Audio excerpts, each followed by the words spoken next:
মনে হচ্ছে চতুর্দিক দিয়েই হামলা করবে আমাদেরকে। পুলিশ অলরেডি গুলি ছোড়া শুরু করছে, টিয়ার শেল গ্রেনেড তো চলছেই। জানি না আজকে শিক্ষার্থীদের কপালে কি আছে, আল্লাহ সবাইরে রক্ষা করুন। বিসি চত্বর দিয়েও পুলিশরা ঢুকার চিন্তা করতেছে মনে হচ্ছে। কলা ভবনের শ্যাডুর গেট দিয়েও পুলিশরা ঢুকতেছে আস্তে আস্তে, গুলিও মারতেছে, গুলি ছুটতেছে প্রচুর।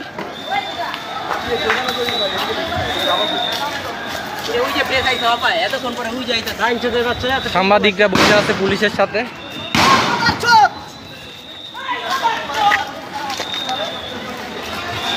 সবাই আতঙ্কিত।